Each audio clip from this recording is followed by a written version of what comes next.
ആഗോളതലത്തിൽ തന്നെ അധിനിവേശ സ്പീഷീസുകളെക്കുറിച്ച് പഠനങ്ങൾ നടത്തിക്കൊണ്ടിരിക്കുകയും ചെയ്യുന്ന അന്താരാഷ്ട്ര പ്രശസ്തനായ ശാസ്ത്രജ്ഞൻ ഡോക്ടർ കെ വി ശങ്കരനാണ് ഇന്ന് നമ്മോടൊപ്പമുള്ളത്. നീണ്ട 25 വർഷക്കാലം കേരള വനഗവേഷണ ഇൻസ്റ്റിറ്റ്യൂട്ടിൽ സയൻറ്റിസ്റ്റായും തുടർന്ന് ഡയറക്ടറായും അദ്ദേഹം സേവനമനുഷ്ഠിച്ചു. ആഗോളതലത്തിൽ അധിനിവേശ സ്പീഷീസുകളെക്കുറിച്ചുള്ള പഠനത്തിൻ്റെ അവലോകനത്തിനായി രൂപീകരിച്ച അന്തർദേശീയ ശാസ്ത്ര നയരൂപീകരണ സമിതിയിൽ അദ്ദേഹം ഏഷ്യയെ പ്രതിനിധീകരിച്ചു പ്രവർത്തിച്ചിട്ടുണ്ട്. കൂടാതെ ഫുഡ് അഗ്രികൾച്ചറൽ ഓർഗനൈസേഷൻ ഭക്ഷ്യ കാർഷിക സംഘടനയുടെ ഉപദേഷ്ടാവായും അദ്ദേഹം പ്രവർത്തിച്ചു. Forest invasive species Asia Pacific forest invasive species നെറ്റ്വർക്കിൻ്റെ ആദ്യത്തെ കോർഡിനേറ്ററായും അദ്ദേഹം പ്രവർത്തിച്ചിട്ടുണ്ട്. ഇങ്ങനെ നിരവധി മേഖലകളിൽ അധിനിവേശ സ്പീഷീസുകളെക്കുറിച്ചുള്ള പഠനങ്ങൾ അദ്ദേഹം നടത്തിക്കൊണ്ടിരിക്കുകയാണ്. അദ്ദേഹത്തോട് നമുക്ക് അതിൻ്റെ പ്രവർത്തനങ്ങളെക്കുറിച്ചും നേട്ടങ്ങളെക്കുറിച്ചുമൊക്കെ സംസാരിക്കാം. നമസ്കാരം. നമസ്കാരം. നമ്മുടെ ചുറ്റുപാടും കാണുന്ന ഒരുപാട് സസ്യങ്ങൾ, പൊതുവേ അധിനിവേശ സ്പീഷീസുകൾ എന്ന് പറയുമ്പോൾ സസ്യങ്ങളെയാണ് ആദ്യം ഓർമ്മ വരിക. പക്ഷേ അതിൽ തന്നെയും ജീവജാലങ്ങളും സൂക്ഷ്മജീവികളും ഒക്കെ വരുന്നുണ്ട്. അപ്പോൾ ഒരു സസ്യം കണ്ടു കഴിഞ്ഞാൽ, അല്ലെങ്കിൽ നമുക്ക് അറിയാവുന്ന, നമ്മൾ ഏറെ നെഞ്ചോട് ചേർത്ത് വെച്ചിട്ടുള്ള കേരളീയർ അവരുടെ സ്വന്തം എന്ന് കരുതുന്ന തൊട്ടാവാടി അല്ലെങ്കിൽ കമ്മ്യൂണിസ്റ്റ് പച്ച, നിത്യകല്യാണി, ഇങ്ങനെയുള്ള സസ്യങ്ങളെല്ലാം നമ്മുടെ സ്വന്തമാണെന്നാണ് നമ്മൾ കരുതിയിട്ടുള്ളത്. പക്ഷേ അതെല്ലാം അധിനിവേശ സ്പീഷീസുകളാണ് എന്ന് അറിയുമ്പോൾ ഒരുപക്ഷെ നമുക്ക് അത്ഭുതം തോന്നിയേക്കാം. അതിൽ കശുമാവ്, റബ്ബർ എന്നിവയൊക്കെ തന്നെ മറ്റ് രാജ്യങ്ങളിൽ നിന്ന് വന്നവയാണ്. പക്ഷേ അവ അധിനിവേശ സ്പീഷീസുകളല്ല താനും, സസ്യങ്ങളല്ല എന്നാണ് ഞാൻ മനസ്സിലാക്കിയിട്ടുള്ളത്. അപ്പോൾ ഒരു ചെടി അല്ലെങ്കിൽ ഒരു ജീവിയെ കണ്ടു കഴിഞ്ഞാൽ എങ്ങനെയാണ് ഇത് ഒരു അധിനിവേശ സ്പീഷീസ് ആണെന്ന് നമുക്ക് തിരിച്ചറിയാൻ സാധിക്കുക? അതിൻ്റെ സവിശേഷതകൾ എന്തൊക്കെയാണ്? സാധാരണഗതിയിൽ അധിനിവേശ സ്പീഷീസുകൾ സ്വയം പരക്കും, സ്വയം വ്യാപിക്കും. കശുമാവൊക്കെ നമ്മൾ നട്ടുപുലർത്താതെ അങ്ങനെ വ്യാപിക്കുന്നില്ല. കശുമാവ് ശരിക്കും ബ്രസീലിൽ നിന്ന് വന്നതാണ്. അതേപോലെ മറ്റ് യൂക്കാലിപ്റ്റസും ഓസ്ട്രേലിയയിൽ നിന്ന് വന്ന ഒരു സ്പീഷീസാണ്. യൂക്കാലിപ്റ്റസിന് 700ഓളം സ്പീഷീസുകളുണ്ട് ഓസ്ട്രേലിയയിൽ. പക്ഷെ അതൊന്നും സ്വയം വ്യാപനശേഷിയുള്ളതല്ല. നേരെ മറിച്ച് കമ്മ്യൂണിസ്റ്റ് പച്ചയൊക്കെ നമ്മൾ സാധാരണയിൽ കാണുന്നത് ഒരു വലിയ ഏരിയയിൽ വ്യാപിക്കുന്നതാണ്. അതേപോലെ കമ്മ്യൂണിസ്റ്റ് പച്ചയല്ല, ധൃതരാഷ്ട്ര പച്ച, പിന്നെ തൊട്ടാവാടി, ആനത്തൊട്ടാവാടി, മൈക്കേനിയ, ഇങ്ങനെയുള്ള മൈക്കേനിയ നേരത്തെ ഞാൻ പറഞ്ഞത് ധൃതരാഷ്ട്ര പച്ച, അങ്ങനെയുള്ള കുറേ പാർത്തീനിയം എന്ന് പറഞ്ഞൊരു വേറെ സ്പീഷീസ്, അതല്ലേ കോൺഗ്രസ് പച്ച എന്നറിയപ്പെടുന്നത്. കോൺഗ്രസ് പച്ച, അതൊക്കെ സ്വയം വ്യാപിക്കുന്നതാണ്. അപ്പോൾ ഈ അധിനിവേശ സ്പീഷീസുകൾ എന്ന് പറഞ്ഞാൽ സസ്യങ്ങൾ മാത്രമല്ല, അതിൽ ജന്തുക്കളുണ്ടാവും, പിന്നെ സൂക്ഷ്മജീവികൾ കുറേ എണ്ണമുണ്ട്, പിന്നെ മീനുകളുണ്ട്. ഇപ്പം നമ്മൾ തിലാപ്പിയ എന്നൊക്കെ കേട്ടിട്ടില്ലേ, ആഫ്രിക്കൻ മുഷി, പിന്നെ ജയൻ്റ് ആഫ്രിക്കൻ സ്നെയിൽ കേട്ടിട്ടില്ലേ? ഇതുപോലെ ഈ ഉറുമ്പിൽ ചോണനുറുമ്പ് അങ്ങനെ അധിനിവേശ സ്പീഷീസ്. ചോണനുറുമ്പ് നമ്മുടെ നാട്ടിലല്ല, അല്ല, അതിൻ്റെ ഒരു വകഭേദം ന്യൂസിലാൻഡിലും ഓസ്ട്രേലിയയിലും അധിനിവേശ സ്പീഷീസുകളാണ്. ഓസ്ട്രേലിയയിൽ എന്തിന് ഈ മുയലുകൾ പോലും അധിനിവേശ സ്പീഷീസാണ്. അവർ യൂറോപ്പിൽ നിന്ന് കൊണ്ടുവന്നതാണ്. അതിനിപ്പോൾ അവരൊരു വൈറസിനെ ഉപയോഗിച്ച് കൊല്ലുക ചെയ്യുന്നത്.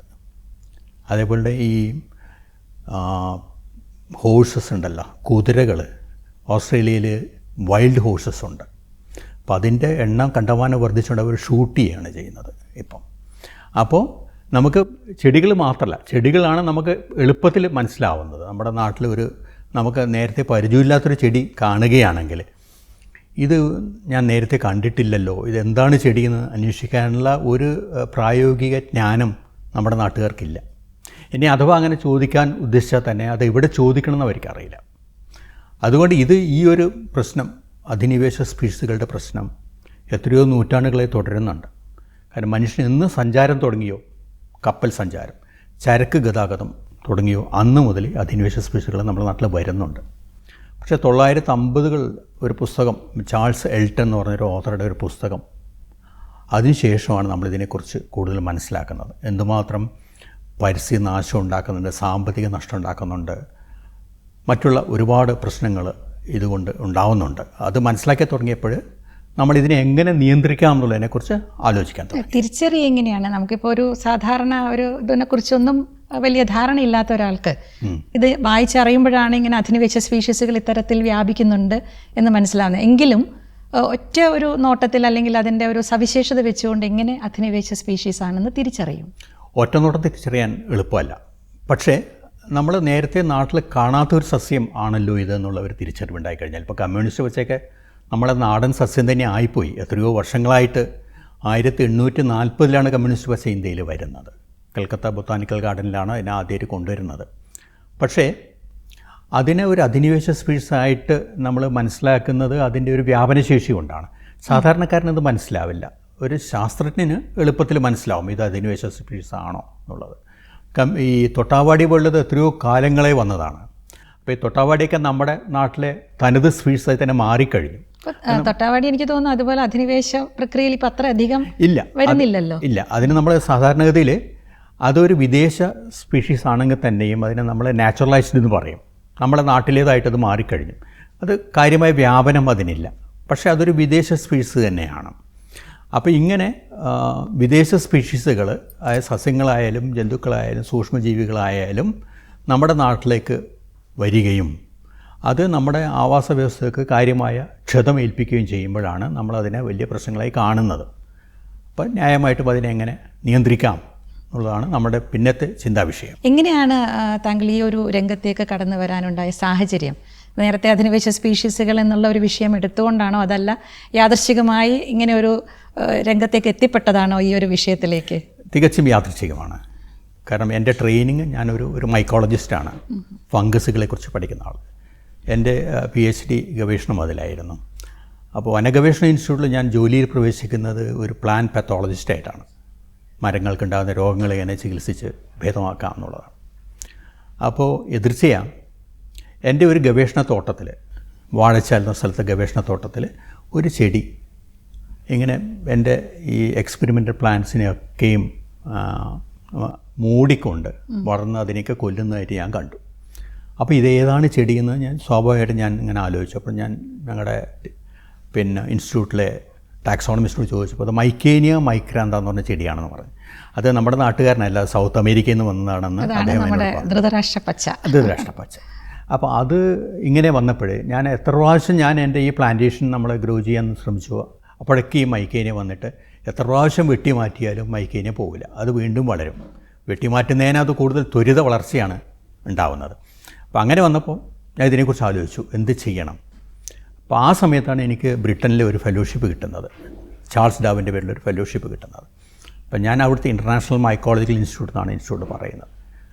അപ്പോൾ പോസ്റ്റ് ഡോക്ടറൽ ഫെലോഷിപ്പാണ്. ഞാൻ അവിടെ ചെന്നപ്പം ഈ അധിനിവേശ സ്പീഷീസുകളിൽ ഒരുപാട് ഗവേഷണം നടത്തിയ ആൾക്കാരാണ് അവർ. ഞാൻ അവരോട് ചോദിച്ചു ഇതിനെങ്ങനെയാണ് നമുക്ക് ഒന്ന് കൺട്രോൾ ചെയ്യാൻ വേണ്ടി പറ്റുക. അവിടെയാണ് തുടക്കം.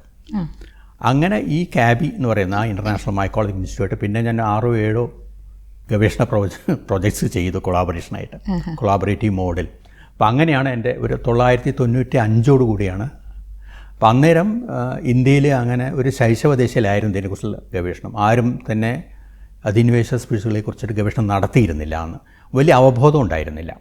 അപ്പം അങ്ങനെയാണ് തുടങ്ങുന്നത്, തുടക്കം അവിടെയാണ്. അപ്പോൾ അതിൽ താങ്കൾ കണ്ടെത്തിയിട്ടുള്ള കാര്യങ്ങൾ എന്തൊക്കെയാണെന്ന് പറയാമോ? ധൃതരാഷ്ട്രപ്പച്ചയെ നിയന്ത്രിക്കാൻ സാധിക്കുന്നതിലേക്ക് എത്തിപ്പെട്ടോ, അതെങ്ങനെയാണ് അതിൻ്റെ പ്രവർത്തനങ്ങൾ ഉണ്ടായത് എന്നുള്ളത്? മൈക്കേനിയ അല്ലെ ധൃതരാഷ്ട്രപ്പച്ച, അതാണ് എളുപ്പം പറയാൻ. മൈക്കേനിയ എന്ന് പറയുമ്പോൾ മൈക്കേനിയുടെ പിന്നെ ഈ കാബിയായിട്ടുള്ള എൻ്റെ ഒരു സഹകരണ ഗവേഷണ പരിപാടിയിൽ ആദ്യത്തെ കാര്യം എന്താ വെച്ചാൽ മൈക്കേനിയ എത്രത്തോളം പടർന്നു പിടിച്ചിട്ടുണ്ടെന്ന് അറിയാൻ വേണ്ടിയിട്ടാണ്. അതിന് ഞങ്ങൾ വലിയൊരു സർവേ തന്നെ നടത്തി. കേരളം ഒട്ടുക്കും ഗോവയിലും കർണാടകയിലും തമിഴ്നാട്ടിലൊക്കെ നമ്മൾ സർവേ നടത്തിയപ്പോൾ കേരളത്തിലാണ് ഏറ്റവും കൂടുതൽ വ്യാപിച്ചിരിക്കുന്നതെന്ന് മനസ്സിലായി. കേരളത്തിലെ കാലാവസ്ഥ ഏറ്റവും അനുയോജ്യമാണ് മൈക്കേനിയൊക്കെ വളരാൻ വേണ്ടിയിട്ട്. ചെറിയൊരു തണുപ്പും മോയ്സ്ചറും പിന്നെ ടെമ്പറേച്ചറും ഒക്കെ വളരെ അനുകൂലമാണ് മൈക്കേനിയുടെ വളർച്ചയ്ക്ക് വേണ്ടിയിട്ട്. അപ്പോൾ അങ്ങനെ മനസ്സിലായപ്പോൾ ഇതിനെങ്ങനെ നമ്മൾ മാനേജ് ചെയ്യാൻ പറ്റുന്നുള്ള, കൺട്രോൾ ചെയ്യാൻ പറ്റുന്നുള്ള കാര്യമായി പിന്നത്തെ ആലോചന. അപ്പോൾ അന്നേരം മനസ്സിലായത് നമ്മൾ ഇതിനെ വെട്ടിമാറ്റി കഴിഞ്ഞാൽ, നമ്മളതിനെ മെക്കാനിക്കൽ കൺട്രോൾ എന്നാണ് പറയുക, വെട്ടിമാറ്റി കഴിഞ്ഞാൽ അതൊരു 3 മാസം കൊണ്ട് തന്നെ വീണ്ടും താഴ്ച വിടാൻ. കാരണം മണ്ണിനടി ഇതിന് കാണ്ഡമുള്ളതാണ്. ചെറിയ ഒരു ഈ പിന്നെ സ്റ്റെമ്മിൻ്റെ അതിന് ചെറിയൊരു ഭാഗം ഉണ്ടായാൽ പോലും അതിൽ നിന്ന് വളരും. അതിൻ്റെ ഒരു നോഡ് ഉണ്ടായാൽ മതി, വളരും. മുറിച്ച് മാറ്റി കഴിഞ്ഞാൽ മുറിച്ച് മാറ്റാൻ താൽക്കാലിക ശമനം മാത്രമാണ്. പക്ഷേ വീണ്ടും അതൊരു 3 മാസം കൊണ്ട് പഴയതിനേക്കാളും നന്നായിട്ട് തഴച്ച് വളരും. പിന്നെ ഉള്ളത് കെമിക്കൽ കൺട്രോളാണ്. നമ്മുടെ രാസവസ്തുക്കൾ, ഹെർബിസൈഡ്സ് ഉപയോഗിച്ചിട്ടുള്ള കൺട്രോളാണ്. അതിൽ പല ഹെർബിസൈഡ്സും നമുക്ക് ഇപ്പോഴുണ്ട്. ട്രൈക്ലോപ്രൈർ എന്നൊരു ഹെർബിസൈഡുണ്ട്, ഗ്ലൈഫോസൈറ്റ് എന്നൊരു ഹെർബിസൈഡുണ്ട്. ചിലതൊന്നും നമുക്ക് ഉപയോഗിക്കാൻ പറ്റാത്തതാണ്. പക്ഷേ നമ്മൾ ഈ രാസവസ്തുക്കൾ ഉപയോഗിക്കുമ്പോൾ ഒരു പ്രശ്നം എന്താണെന്ന് വെച്ച് കഴിഞ്ഞാൽ അതിന് ചില പാരിസ്ഥിതിക പ്രശ്നങ്ങളുണ്ട്. പ്രത്യേകിച്ച് നമ്മൾ ഈ ഒരു വാട്ടർ സോഴ്സിനടുത്താണ് ഉപയോഗിക്കുന്നതെങ്കിൽ വെള്ളത്തിൽ കയറുന്ന പ്രശ്നങ്ങളുണ്ട്, ആരോഗ്യ പ്രശ്നങ്ങളുണ്ടാവും. പിന്നെ ആൾക്കാർ ഇത് ഉപയോഗിക്കുമ്പം കാര്യമായി ശ്രദ്ധിക്കുകയൊന്നുമില്ല, അവരുടെ കോൺസെൻട്രേഷനോ കാര്യങ്ങളൊന്നും നോക്കില്ല അങ്ങ്. കാരണം അവർക്ക് തൽക്കാലം ഇതിൻ്റെ ഒരു കൺട്രോളാണ് ആവശ്യം. അപ്പം ചിലപ്പോൾ കൂടിയ സാന്ദ്രതയിലേക്ക് അപ്ലൈ ചെയ്ത് കളയും. അപ്പോൾ അതും പറ്റില്ല എന്ന് മനസ്സിലായി. കാരണം അതിലും നമ്മൾ ഈ രാസവസ്തു പ്രയോഗിച്ച് കൺട്രോൾ ചെയ്ത് കഴിഞ്ഞാലും ഇതും ഒരു 3 മാസം കൊണ്ട് വീണ്ടും തിരിച്ചു വരും. കാരണം 2 കാരണങ്ങൾ. ഒന്ന്, മണ്ണിൽ ഇതിൻ്റെ സീഡ്സ് കിടപ്പുണ്ടാവും. കുറേ നാളിങ്ങനെ ആ സീഡ്സ് ഒരു 6-7 വർഷം സീഡ്സ് ജേർമിനേറ്റ് ചെയ്യാൻ വേണ്ടി, അത് എത്ര കാലം കഴിഞ്ഞാലും 7 വർഷത്തോളം അത് ജേർമിനേറ്റ് ചെയ്യും. അത്രയധികം കാലം ഇത് മണ്ണിൽ കിടക്കും. അപ്പോൾ ആ വിത്ത് പിന്നെ അനുകൂലമായിട്ടുള്ള സാഹചര്യം വരുമ്പോൾ മുളച്ച് വരും. അതെ. അതിനെ നമുക്ക് കൺട്രോൾ ചെയ്യാൻ, അതിനെ നമുക്ക് നശിപ്പിക്കാൻ യാതൊരു വഴിയില്ല. മണ്ണ് എടുത്ത് മാറ്റാനൊന്നും പറ്റുമൊന്നുമില്ലല്ലോ. അപ്പോഴാണ് നമ്മൾ ഈ ബയോളജിക്കൽ കൺട്രോൾ, ജൈവ നിയന്ത്രണം എന്ന് പറഞ്ഞ ഒരു പരിപാടിയിലേക്ക് നമ്മൾ ശ്രദ്ധ കേന്ദ്രീകരിച്ചത്. എങ്ങനെ ചെയ്യാൻ വേണ്ടി പറ്റും. അപ്പോൾ ഈ കാബി എന്ന് പറഞ്ഞ സ്ഥാപനം തന്നെ, അവർ ഈ മൈക്കേനിയുടെ ജന്മദേശം സൗത്ത് അമേരിക്കയാണ്. അതായത് ട്രിനിഡാഡ് ടൊബാഗോ, പിന്നെ ഇക്വഡോർ, പെറു. നമ്മുടെ നാട്ടിൽ കണ്ടുവരുന്ന ഈ അധിനിവേശ സസ്യങ്ങളിൽ കൂടുതലും തെക്കേ അമേരിക്കയിൽ, കാരണം നമ്മുടെ കാലാവസ്ഥ ഏതാണ്ട് തെക്കേ അമേരിക്കയിൽ കാലാവസ്ഥയായിട്ട് ഏതാണ്ട് ഒത്തുപോകുന്ന ഒരു കാലാവസ്ഥ ആയതുകൊണ്ട് സൗത്ത് അമേരിക്ക നിന്നാണ് മിക്കതും വരുന്നത്. വളരെ ചുരുക്കം ചിലത് ആഫ്രിക്കയിൽ നിന്ന് വരുന്നുണ്ട്, ചിലത് യൂറോപ്യൻ രാജ്യങ്ങളിൽ നിന്ന് വരുന്നുണ്ട്. പക്ഷേ അതിൻ്റെയൊക്കെ എണ്ണം വളരെ കുറവാണ്. സൗത്ത് അമേരിക്ക എന്നാണ് ഏറ്റവും കൂടുതലായിട്ട് നമുക്ക് അധിനിവേശ സ്പീഷീസുകൾ വരുന്നത്, പ്രത്യേകിച്ചും ചെടികൾ. അപ്പോൾ അവിടുന്ന് ഈ ക്ലാസിക്കൽ ബയോളജിക്കൽ കൺട്രോൾ എന്ന് പറയും, ജൈവ നിയന്ത്രണം എന്ന് പറഞ്ഞു കഴിഞ്ഞാൽ, അതിൻ്റെ നാട്ടിൽ നിന്ന് നമ്മൾ അതിൻ്റെ പോപ്പുലേഷനെ കൺട്രോൾ ചെയ്യുന്നത്. ഇപ്പം ബ്രസീലൊക്കെ പോയി കഴിഞ്ഞാൽ മൈക്കേനിയ അവിടുത്തെ സാധാരണ ഒരു സസ്യമാണ്, നമ്മളിവിടെ തുമ്പ ഒക്കെ വളരുന്ന രീതിയിൽ. അപ്പോൾ അതിനെ ആക്രമിച്ച് അതിൻ്റെ പോപ്പുലേഷൻ കുറക്കുന്ന ചില കീടങ്ങളും ചിലപ്പം ഈ പാത്തോജൻസും ഉണ്ടാവും. അതിനെ നമ്മളിവിടെ കൊണ്ടുവന്നിട്ട് നമ്മൾ ഇൻട്രൊഡ്യൂസ് ചെയ്ത് കഴിഞ്ഞാൽ എങ്ങനെ ഇതിൻ്റെ ഒരു വ്യാപനം അല്ലെങ്കിൽ അതിൻ്റെ പോപ്പുലേഷൻ കുറക്കാൻ പറ്റുന്നുള്ള കാര്യം നമ്മൾ ശ്രമിക്കുക എന്നുള്ളതാണ്. കഴിഞ്ഞൊരു 100 കൊല്ലമായിട്ട് നമ്മൾ ഉപയോഗിക്കുന്ന ഒരു തന്ത്രമാണത്. അപ്പം അതാണ് നമ്മൾ പിന്നെ ശ്രമിച്ചത്. അതിൽ വിജയം കണ്ടോ? നമുക്ക് ധൃതരാഷ്ട്രപ്പച്ചയെ ഏകദേശമൊക്കെ ഒന്ന് കൺട്രോൾ ചെയ്യാൻ പറ്റിയോ, നിയന്ത്രിക്കാൻ പറ്റിയോ? അപ്പോൾ ധൃതരാഷ്ട്രപ്പച്ചയെ കൺട്രോൾ ചെയ്യാൻ വേണ്ടിയിട്ട് ഒരു പാത്തോജൻ, ഒരു ഫംഗസിനെ ആദ്യമായിട്ട് ഇന്ത്യയിലേക്ക് കൊണ്ടുവരികയാണ്. ആ ഫംഗസിൻ്റെ പേര് ഒരു റസ്റ്റ് ഫംഗസാണ്. അതിൻ്റെ പേര് പക്സീനിയ സ്പെഗാസിനി, കുമിൾ വിഭാഗത്തിൽപ്പെടുന്നല്ലേ? പക്സീനിയ സ്പെഗാസിനി എന്നാണ്. ലോകമൊട്ടുക്കും ഇങ്ങനെ പ്ലാൻ പാത്തോജൻസ് ചെടികളെ കൺട്രോൾ ചെയ്യാൻ വേണ്ടി ഉപയോഗിച്ചിട്ടുണ്ട് ഈ ക്ലാസിക്കൽ ബയോളജിക്കൽ കൺട്രോൾ വഴി. അപ്പോൾ ഇന്ത്യയിൽ ആദ്യമായിട്ടാണ് അങ്ങനെ ഒന്ന് ശ്രമിക്കുന്നത്. ഇന്ത്യയിൽ നേരത്തെ ഒരുപാട് ഈ കീടങ്ങളെയൊക്കെ അല്ലെങ്കിൽ ഷഡ്പദങ്ങളെയൊക്കെ അല്ലെങ്കിൽ ഇൻസെക്ട്സിനെയൊക്കെ കൊണ്ടുവന്നിട്ട് അങ്ങനെയുള്ള ശ്രമങ്ങൾ നടത്തിയിട്ടുണ്ട്. നമ്മൾ ലെൻറ്റാനെയൊക്കെ കൺട്രോൾ ചെയ്യാൻ, ലെൻറ്റാന പൂച്ചെടി, അരിപ്പൂ എന്ന് പറയുന്നത്, അതിനെ കൺട്രോൾ ചെയ്യാൻ വേണ്ടി അങ്ങനെ ചെയ്തിട്ടുണ്ട്. പക്ഷെ ഒരു ഫംഗസ് കൊണ്ടുവരുന്നത് ആദ്യമായിട്ടാണ്. അപ്പോൾ അതിന് ഒരുപാട് കേന്ദ്ര ഗവൺമെൻറ്റിലുള്ള പെർമിഷനും കാര്യങ്ങളൊക്കെ വേണം. അതിന് റെസിസ്റ്റൻസ് ഉണ്ടായി. ഫംഗസിനെ കൊണ്ടുവന്നു കഴിഞ്ഞാൽ ഇത് വേറൊരു ചെടിയിലേക്ക് പോയാലും അങ്ങനെ വലിയൊരു വിവാദങ്ങളും കാര്യങ്ങളും. സാധാരണഗതിയിൽ അങ്ങനെ ഒരു പരിപാടി നടത്തുന്നതിന് ഒരു 6-7 വർഷത്തെ കാലതാമസം വരും. അതിൻ്റെ പഠനങ്ങൾ നടത്തി പിന്നീട് വേണം അത് പഠനങ്ങൾ നടത്തി ഇത് മറ്റൊരു ചെടിക്കും നമ്മൾ കൺഫേം ചെയ്യേണ്ട ആവശ്യമുണ്ട്. അപ്പോൾ അതിനായിട്ട് നമ്മൾ IARAയിലെ ഒരു ഫെസിലിറ്റി ഉപയോഗിച്ചിട്ട് അവിടെ ഒരു 72ഓളം ചെടികൾ നമ്മുടെ നാട്ടിലെ ചെടികൾ ഈ ഫംഗസിന് എതിരെ അതിനെ ഇനോക്കുലേറ്റ് ചെയ്തിട്ട് നമ്മൾ ശ്രമിച്ചു നോക്കി. അപ്പോൾ അതിന് മനസ്സിലായി അതിനെയൊന്നും ഇത് അഫക്റ്റ് ചെയ്യില്ല. ഇത് മൈക്കേനിയെ മാത്രം അഫക്റ്റ് ചെയ്തിട്ട് അതിനെ ആക്രമിച്ച് കൊല്ലുന്നൊരു സാധനം കൊല്ലില്ല. അതിൻ്റെ പോപ്പുലേഷൻ കുറക്കും. ഇപ്പോൾ ക്ലാസിക്കൽ ബയോളജിക്കൽ കൺട്രോൾ കൊണ്ട് നമ്മൾ ഉദ്ദേശിക്കുന്നത് അത്ര തന്നെ ഉള്ളൂ. കംപ്ലീറ്റ് ഉന്മൂലനം ചെയ്യുമൊന്നുമല്ല ചെടിയെ ചെയ്യുന്നത്. അത് അതിൻ്റെ പോപ്പുലേഷൻ വളർച്ചയെ തടയും, വ്യാപനം തടയും. അപ്പോൾ നമ്മളത് കൊണ്ടുവന്നു. ട്രിനിഡാഡ് എന്നുള്ളൊരു ഐസൊലേറ്റ് ആയിരുന്നു കൊണ്ടുവന്നത്. അത് എന്നിട്ട് ആദ്യമായിട്ട് പിന്നെ കേരളത്തിലും പിന്നെ ആസാമിലും നമ്മൾ ആദ്യമായിട്ട് നമ്മൾ ശ്രമിക്കുന്നത്. അപ്പോൾ തന്നെ നമുക്ക് എത്രമാത്രം അതിൻ്റെ ഒരു ഇനോക്കുലം ലോഡ്, എത്രമാത്രം ഫംഗസ് വേണം എന്നുള്ള കാര്യം നമുക്ക് അറിയായിരുന്നില്ല. കാരണം ഇതൊരു ഒബ്ലിഗേറ്റ് പാരസൈറ്റ് നമ്മൾ പറയും. കാരണം അത് പിന്നെ ലൈവ് പ്ലാന്റ്സിൽ മാത്രമേ അത് വളരുള്ളൂ. അതിനെ കൾച്ചർ ചെയ്യാൻ വേണ്ടി പറ്റില്ല ഫംഗസിന്. അങ്ങനെ അത് വളരുന്ന ചെടികളിൽ മാത്രമേ അതിനെ നമുക്ക് മൾട്ടിപ്ലൈ ചെയ്യണമെങ്കിൽ അതേ പറ്റുള്ളൂ. അപ്പോൾ നമ്മൾ അങ്ങനെ ചെയ്തു നോക്കി. പക്ഷേ അത് ഇവിടെ അത്ര സക്സസ്ഫുൾ ആയില്ല. കാരണം നമുക്ക് ആദ്യം ചെയ്യുന്നതുകൊണ്ട് നമുക്കതിന് ചില കാര്യങ്ങൾ, കാലാവസ്ഥ അതിന് തീർച്ചയായിട്ടും കാലാവസ്ഥ ഒരു പ്രശ്നമായിരുന്നു. അതെന്ന് വെച്ച് കഴിഞ്ഞാൽ ആദ്യം തന്നെ നമ്മളിതിനെ ഫീൽഡിൽ റിലീസ് ചെയ്തപ്പോൾ തൊട്ടടുത്ത ചെടികളിൽ ഇത് പടർന്നു.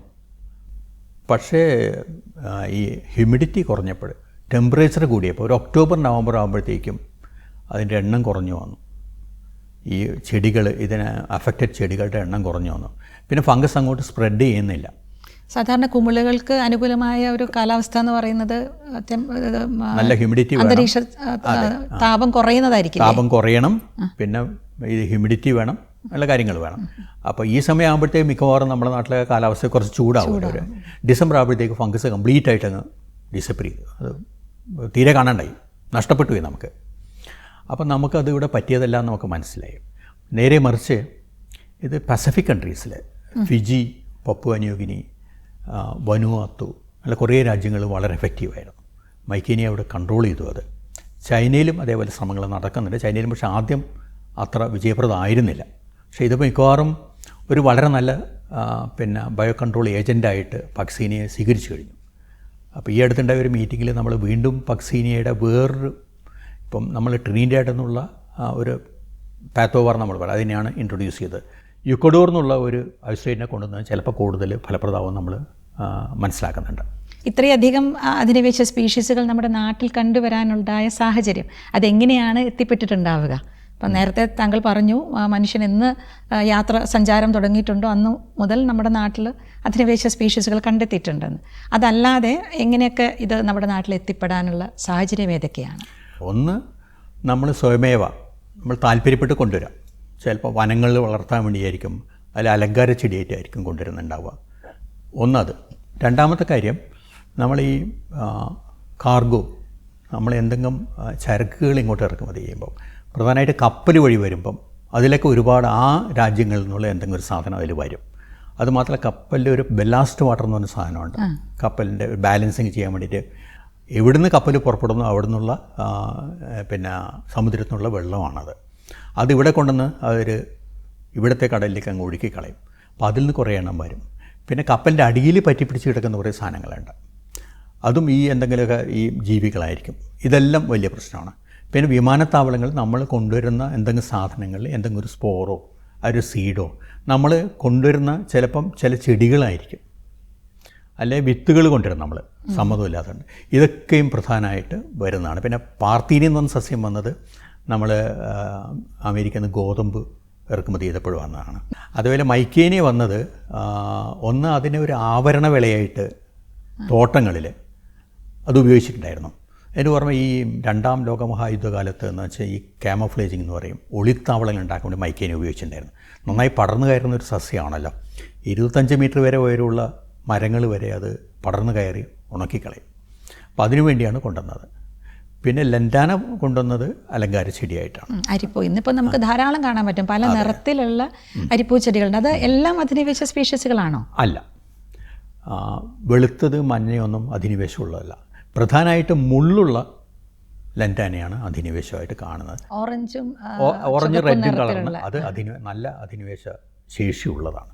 അതൊക്കെയാണ് ആദ്യകാലത്ത് നമ്മൾ കണ്ടു തുടങ്ങിയിട്ടുള്ളത്. പിന്നീട് അലങ്കാര ചെടികളായിട്ടാണ് ഈ വിവിധ നിറങ്ങളിലുള്ള അരിപ്പൂ ചെടികൾ വന്നിട്ടുള്ളത്. ഇപ്പോൾ ഏറ്റവും പുതുതായിട്ടെന്നല്ല, അടുത്ത കാലത്ത് കൂടുതലായിട്ട് സിംഗപ്പൂർ ഡെയ്സി, ഇതേപോലെ എനിക്ക് തോന്നുന്നു അതിനെക്കുറിച്ച് വായിച്ചപ്പോൾ ഏറ്റവും മോശം ഗണത്തിൽപ്പെടുന്ന അധിനിവേശ സ്പീഷീസുകളിൽ ഒന്നാണ് ലോകത്ത് കണ്ടെത്തിയിട്ടുള്ളതെന്നൊക്കെ വായിച്ചിട്ടുണ്ട്. അത് എത്രത്തോളം ശരിയാണ്? ശരിയാണത്. അതിപ്പോൾ ഈ അടുത്ത കാലത്താണ്, ഒരു 5-6 വർഷമേ ആയിട്ടുള്ളൂ സിംഗപ്പൂർ ഡെയ്സി വന്നു തുടങ്ങിയിട്ട്. പക്ഷേ അതിൻ്റെ ഒരു പ്രശ്നം എന്താണെന്ന് വെച്ച് കഴിഞ്ഞാൽ അതങ്ങനെ വളരെ വ്യാപിച്ചു തുടങ്ങിയിട്ടില്ല. വയനാട് ഏരിയയിലാണ് ഏറ്റവും കൂടുതൽ വ്യാപനം നമ്മൾ കണ്ടിരിക്കുന്നത്. പിന്നെ ഈ അധിനിവേശ ചെടികളൊന്നും ഈ ഇടതൂർന്ന വനങ്ങളിലേക്ക്, ഇപ്പം ഇലകളുടെ മേൽചാർത്ത് ഇങ്ങനെ ധാരാളം ഉണ്ട്, തീരെ സൂര്യപ്രകാശം കടത്തി വിടില്ലെങ്കിൽ അധിനിവേശ സ്പീഷീസുകൾ വളരാനും കഴിയില്ല. കാരണം അതിന് നല്ലോണം വെളിച്ചം ആവശ്യമാണ്. അപ്പം അങ്ങനെ ഒരു കാര്യമുണ്ട്. അപ്പോൾ സ്വാഭാവികമായിട്ടും വനങ്ങളുടെ അതിർത്തികളിൽ എവിടെയാണോ മരങ്ങൾ മുറിച്ചിരിക്കുന്നത്, അല്ലെങ്കിൽ കാനപ്പി ഇലച്ചാർത്ത എവിടെയാണോ വളരെ നേർത്തിരിക്കുന്നത്, സൂര്യപ്രകാശം വരുന്നുണ്ടെങ്കിൽ അവിടേക്ക് അധിനിവേശ ചെടികൾ വളരും. അപ്പോൾ സിംഗപ്പൂർ ഡെയ്സി ഇപ്പോൾ കാണുന്നത് റോഡരികിൽ മാത്രമാണ്. അല്ലെങ്കിൽ നമ്മളതിനെ ഈ പിന്നെ ഗാർഡനിലേക്ക് കൊണ്ടുവന്ന് ഒരു അലങ്കാര ചെടിയെ വളർത്തണം. അതെന്തായാലും വേലി ചാടും കുറച്ച് കഴിഞ്ഞാൽ. എന്നിട്ട് നമുക്ക് മിക്കവാറും ഇത് പക്ഷേ ഈ മൈക്കേനിയ പോലെയൊന്നും അത്ര വ്യാപനശേഷിയുള്ളതല്ല. ഇത്ര കാലം കഴിഞ്ഞിട്ടും അത് വളരെയേറെ സ്ഥലങ്ങളിലേക്കൊന്നും അധികം വ്യാപിച്ചിട്ടില്ല. വരുന്നുണ്ട്, പക്ഷേ കുറച്ച് വർഷം കഴിയുമ്പോഴത്തേക്ക് വീണ്ടും വരും. ഇപ്പോൾ ഏറ്റവും അവസാനം വന്നിരിക്കുന്നത് ഒരു ഇലപ്പുള്ളികൾ ഉണ്ടാക്കുന്ന ഒരു ചെടിയുണ്ട്, നല്ല ഭംഗിയുണ്ട്. അതിൻ്റെ ഇല നല്ല ബ്രൗൺ കളറിലാണ്, വെളുത്ത പുള്ളികൾ ഉണ്ടാവും. അത് പതുക്കെ വ്യാപിച്ചു തുടങ്ങിയിട്ടുണ്ട്. അതും വയനാട് ഏരിയയിലാണ് നമ്മൾ ആദ്യമായിട്ട് കാണുന്നത്. അത് എനിക്ക് തോന്നുന്നത് സിംഗപ്പൂർ ഡേയ്സിയേക്കാളും കൂടുതലായിട്ട് വ്യാപനശേഷി ഉണ്ടെന്നുള്ള ഒരു സംശയമുണ്ട്. അപ്പോൾ ഇത് ഈ അധിനിവേശ സ്പീഷീസുകൾ നമ്മുടെ നാട്ടിൽ ഇത്ര അധികം വരുമ്പോൾ സാധാരണയായിട്ട് നമ്മുടെയൊക്കെ ഒരു ചിന്തയിൽ വരുന്നത് ഈ വരണ്ട് കിടക്കുന്ന സ്ഥലങ്ങൾ അല്ലെങ്കിൽ തുറസായി കിടക്കുന്ന സ്ഥലങ്ങളിൽ പച്ചപ്പ് കണ്ടു കഴിഞ്ഞാൽ നമുക്കൊരു സന്തോഷമാണ്. പച്ചപ്പ് കുറയുന്നു എന്നുള്ള ഒരു ആധി നമ്മുടെ മനസ്സിലുള്ളത് കൊണ്ട്. പക്ഷേ ഈ പച്ചപ്പ് തരുന്നത് ഇത്രയധികം പെട്ടെന്ന് വ്യാപിക്കുന്ന അധിനിവേശ സ്പീഷീസുകളാണ്, സസ്യങ്ങളാണെന്ന് അറിയുമ്പോൾ അതിൻ്റെ പ്രശ്നം എന്താണ് ശരിക്കും പറഞ്ഞു കഴിഞ്ഞാൽ? മറ്റ് സാമ്പത്തിക നഷ്ടവും ഇതൊക്കെ പറഞ്ഞിട്ടുണ്ട്. ശരിക്കും ഏത് രീതിയിലൊക്കെയാണ് ഇത് നമ്മുടെ മറ്റ് തദ്ദേശീയ സസ്യങ്ങളെയൊക്കെ ബാധിക്കുന്നത്? പ്രധാനം എന്ന് പറഞ്ഞാൽ നമ്മുടെ ജൈവവൈവിധ്യം സൂക്ഷിപ്പിക്കും. നമ്മുടെ നാട്ടിലെ സസ്യങ്ങളെ അതില്ലായ്മ ചെയ്യും. കാരണം ഈ മിക്കവാറും എല്ലാ സസ്യങ്ങൾക്കും അലിലോപ്പതി, അത് ചില രാസപദാർത്ഥങ്ങൾ ഉൽപ്പാദിപ്പിക്കുന്നുണ്ട്. അത് മണ്ണിലേക്ക് അത് വിസർജിച്ച് കഴിഞ്ഞാൽ നമ്മുടെ നാട്ടിലെ ചെടികൾക്കൊന്നും വളരാൻ കഴിയില്ല. വേറൊരു കാര്യം എന്ന് പറഞ്ഞാൽ ഇതിന് ഒരു അതിജീവനശേഷി വളരെ കൂടുതലാണ്. പെട്ടെന്ന് വളരാനും പന്തലിക്കാനുള്ള ശേഷിയുണ്ട്.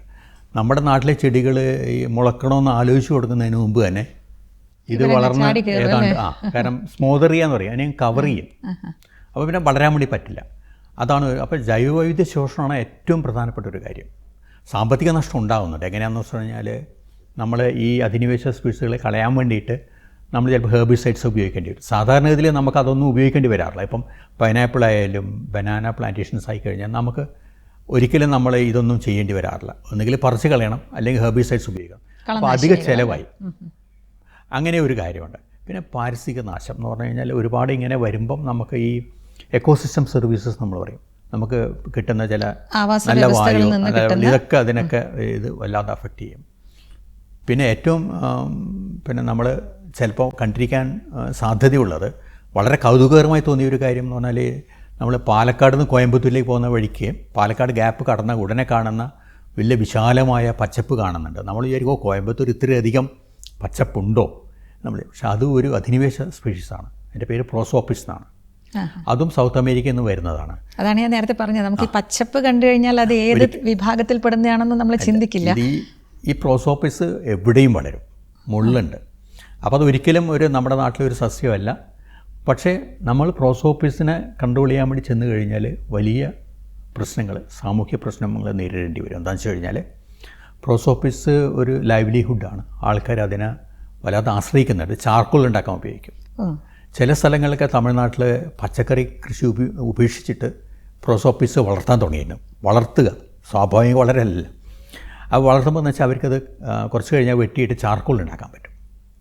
അപ്പോൾ അങ്ങനെ ആ ചാർക്കോൾ വിറ്റിട്ടാണ് അവർ ഉപജീവനം കഴിക്കുന്നത്. അപ്പോൾ അതുകൊണ്ട് തന്നെ നമ്മൾ ചിലപ്പോൾ ഇത് തമിഴ്നാട്ടിലെ മാത്രം പ്രശ്നമല്ല, ആന്ധ്രയിലും ഇതേ പ്രശ്നമാണ്.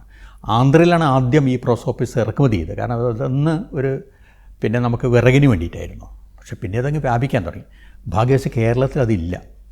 സമയപരിമിതി മൂലം നമുക്ക് ഈ സംഭാഷണം ഇവിടെ അവസാനിപ്പിക്കാമെന്ന് തോന്നുന്നു.